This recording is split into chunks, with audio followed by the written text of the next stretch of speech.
नमस्कार, मैं डॉक्टर अमित भारद्वाज आप सभी का भारत मौसम विज्ञान विभाग की साप्ताहिक मौसम चर्चा में स्वागत करता हूं। आज की तारीख है 21 अगस्त। तो अगर हम पिछले हफ्ते के दौरान जो हमारा वर्षा का दौर जो रिपोर्ट हुआ है उनकी बात करते हैं और हम ये भी बात करते हैं जो हमारे सिग्निफिकेंट जो सिस्टम पिछले हफ्ते के दौरान जो ऑब्जर्व किए हैं, तो हम देख सकते हैं कि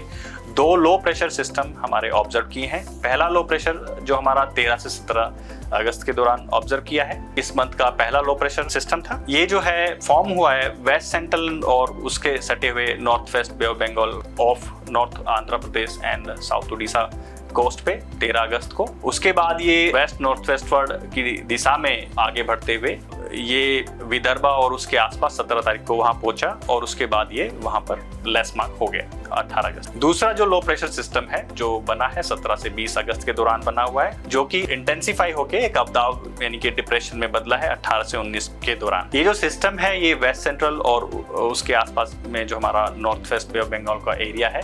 नॉर्थ उड़ीसा आंध्र प्रदेश और साउथ उड़ीसा के कोस्ट में, वहां पे 18 तारीख को ये डिप्रेशन में चेंज हुआ है। अब इन दोनों सिस्टम की वजह से हमारा जो वेस्ट कोस्ट ऑफ इंडिया है, जहां मेनली हमारा कोंकण एंड गोवा और जिसमें मुंबई है, कुछ हमारा साउथ गुजरात के कुछ रीजन्स हैं, वहां पे एक्सट्रीमली हैवी रेनफॉल का दौर हमने 15 से 20 अगस्त के दौरान ऑब्जर्व किया है। अगर हम एक्सट्रीमली हैवी रेनफॉल स्पेल की बात करें और अर्बन फ्लडिंग की बात करें मुंबई में, तो हमने यहाँ पे जो बार प्लॉट्स आपको दिखाया, यहाँ पे मुंबई के कुछ स्टेशन जैसे सांता क्रूज और कोलाबा में लास्ट फ्यू डेज आप देख सकते हैं जहाँ पर extremely heavy rainfall, continuous rainfall वहाँ पे रिपोर्ट दर्ज हुआ है। और अगर हम टोटल रेनफॉल देखें 16 से 20 तारीख तक का, तो 875 मिलीमीटर रेनफॉल जो हमारे सांता क्रूज स्टेशन पे रिपोर्ट किया है। अगर हम बात करते हैं अदर स्टेशंस की, तो हमारे मध्य महाराष्ट्र में कुछ एक स्टेशन है तामिनी, जहां पर 57 सेंटीमीटर की एक्सेप्शनली हैवी रेनफॉल भी रिपोर्ट की है। आप टॉप लेफ्ट पैनल में आप देख सकते हैं जहां पे हमने जो हमारा डिप्रेशन 18 तारीख को जो फॉर्म हुआ है, फॉर्म होने के बाद वो वेस्ट नॉर्थ वेस्ट डायरेक्शन की तरफ जाते हुए वो एक वेलमार्क लो प्रेशर एरिया में डी इंटेंसिफाई होकर साउथ छत्तीसगढ़ में वो उसके डी इंटेंसिफिकेशन हुआ है। तो ये हमारे सिस्टम रहे हैं। अगर हम अदर सिस्टम्स की बात करते हैं तो हमारा एक शेयर जोन भी 19 डिग्री लैटिट्यूड पे देखा गया है लास्ट वीक। वेस्टर्न डिस्टर्बेंस भी हमारा एक 18 तारीख को देखा गया था और एक हमारा ऑफशोर ट्रफ देखा गया है गुजरात से नॉर्थ केरला तक 19 तारीख को, और एक दूसरा जो देखा गया था गुजरात से महाराष्ट्र कोस्ट पे 20 तारीख को एक ऑफशोर ट्रफ भी देखा गया है। तो ये हमारे सिनॉप्टिक सिस्टम्स हैं। अगर हम वर्षा के लास्ट वीक और सीजन की बात करते हैं तो हमारा वर्षा का दौर जो लास्ट वीक है, हमारा जो आप देख सकते हैं सौराष्ट्र कच्छ, जहाँ पे हमारा ब्लू कलर ये दिखाया गया है, वो एक्सेस से लार्ज एक्सेस अमाउंट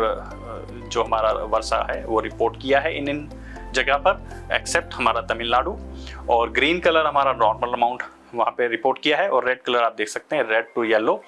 जहाँ पर डेफिशिएंट से large deficient rainfall amount report किया गया है।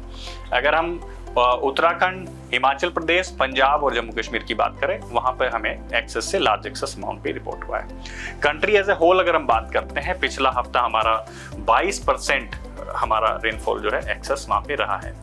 अगर हम राइट पैनल की बात करते हैं तो कंट्री एज अ होल आप देख सकते हैं यहाँ नॉर्मल से अबव नॉर्मल हमारा वर्षा का दौर यहाँ पर रहा है। जो हमारा डिपार्चर है नॉर्मल से वो 2% हमारा प्लस रहा है country as a whole for the season. अगर हम आने वाले 2 सप्ताहों की बात करते हैं तो वहाँ पर वर्षा का दौर कैसा रहेगा, तो वीक 1 के दौरान जो 21 से 27 अगस्त के है, जो रेनफॉल की जो एक्टिविटी है वो हमारी अबव नॉर्मल रहने की हमने संभावना बताई है गुजरात में, नॉर्थ वेस्ट ऑफ इंडिया में। और अगर हम सदर्न पेनिनसुलर में देखते हैं तो वहाँ पे रेनफॉल का जो वर्षा का दौर है उसमें कमी आएगी। वहाँ कोंकण एंड गोवा, मध्य महाराष्ट्र और पेनिनसुलर ऑफ इंडिया में वहाँ पे वर्षा के दौर में अगले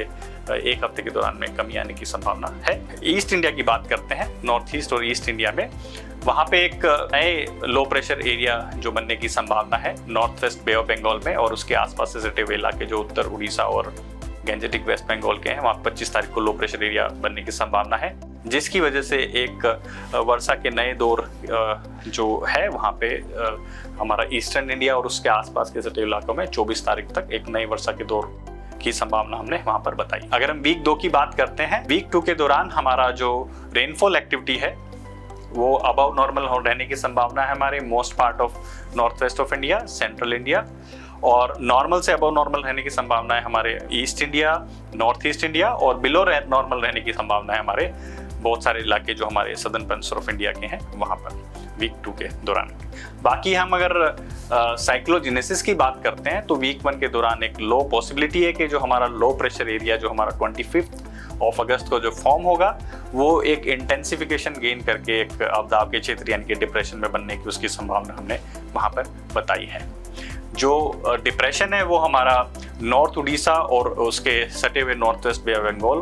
और गैंजेटिक वेस्ट बंगाल में 27 तारीख तक उसके इंटेंसिफिकेशन होने की हमने वीक 1 के दौरान संभावना उसमें बताई है। ये जो सिस्टम है डेवलप होने के बाद जो इसके दिशा है वो west north west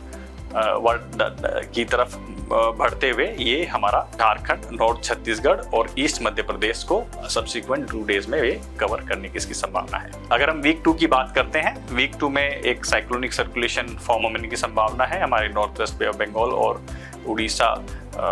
of Orissa and west Bengal coast में अगले वीक 2 के दौरान। बाकी आप हमारे एक्सटेंडेड रेंज फोरकास्ट की डिटेल जानकारी के लिए आप हमारे IMD की वेबसाइट से बुलेटिन प्राप्त कर सकते हैं और आप हमें फेसबुक, इंस्टाग्राम और अदर सोशल मीडिया प्लेटफॉर्म पे फॉलो कर सकते हैं अपडेटेड जानकारी प्राप्त करने के लिए। तो आज के लिए बस इतना ही। नमस्कार, धन्यवाद।